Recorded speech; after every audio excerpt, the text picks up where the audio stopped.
everyone. It's still Tuesday, March 17th, and I'm going to read you the second chapter of My Name is Maria Isabel. As I read, I'm going to have a special guest. Her name is Lily. She feels safest on my head, so even though I'm going to try to hold her every once in a while, she'll probably fly back up there. I also have some snacks for her to entertain her a little bit while we read. Our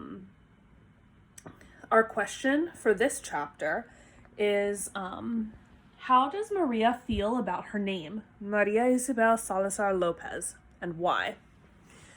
I'm going to put my phone up on my easel again. Let's see. Here we go.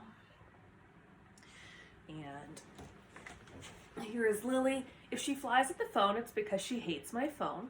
So maybe she'll do that. We'll see. Chapter 2 is called Names and Surnames. Your surname is your last name. Good morning, whispered Maria Isabel, standing in front of her new teacher's desk. Antonio had gone with her to the principal's office and then left to go to his own school, which was a block away. The secretary had given Maria Isabel a pink slip and then asked a boy to show her where room 17 was. Now that she was there, Maria Isabel didn't know what would happen next. The other kids had already taken their seats.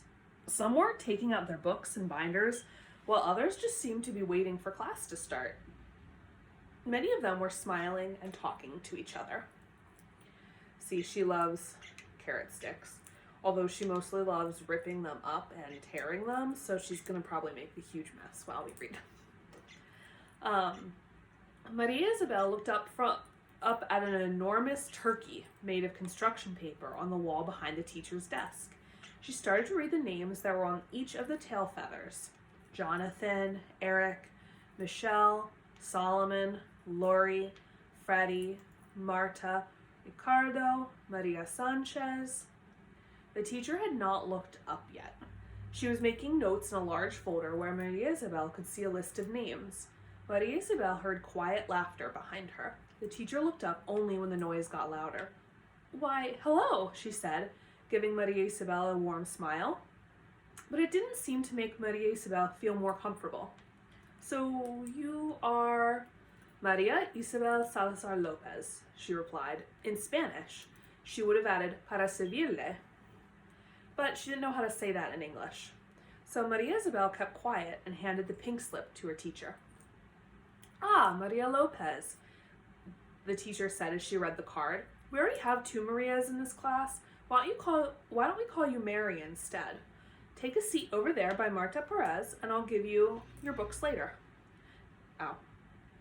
She bit my finger instead of the carrot. Maria Isabel quietly headed for her seat. Marta Perez looked up from her book as Maria Isabel came toward her. She had short hair and bangs. Maria Isabel lowered her eyes, and neither girl said a word. A little while later, the teacher came over holding a thick book with a green cover. The book was brand new and had a picture of a dolphin on the front. Maria Isabel wondered what the book was about and if she would be able to read it. She loved the sea and had always dreamed of seeing a real dolphin, so she opened the book eagerly. On the inside cover, the teacher had written the name Mary Lopez.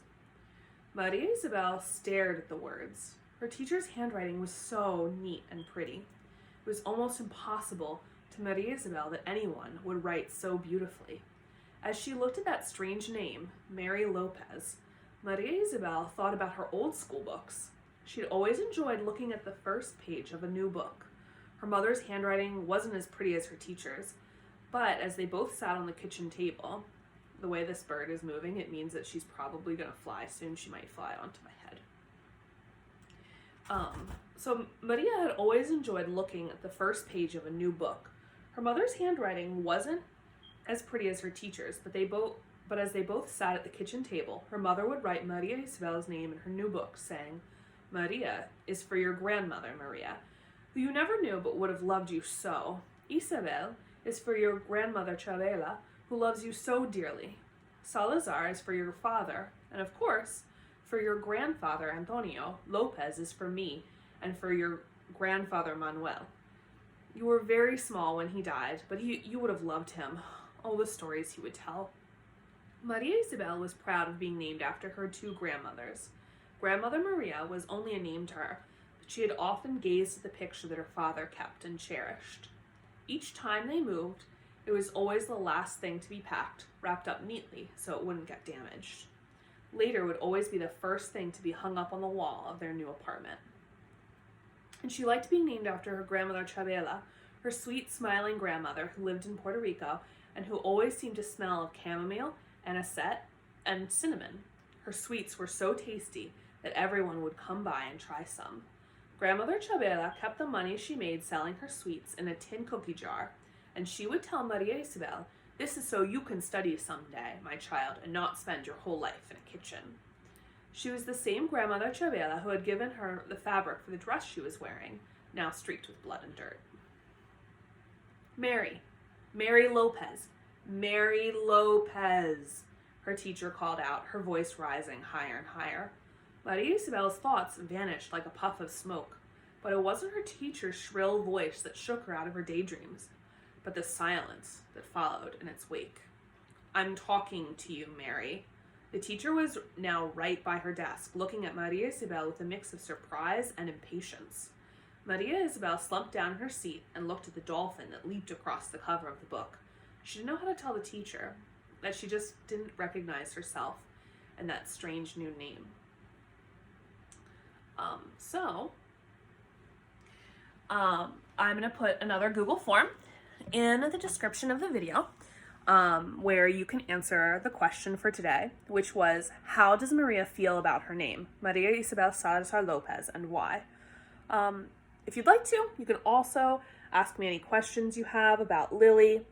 As you can see, she made quite the mess while we were reading because she loves to tear apart carrots. And both of us will see you later. Oh, see, she's biting. She needs to go back into her house because she's being a bad bird. All right, love you all. Bye-bye.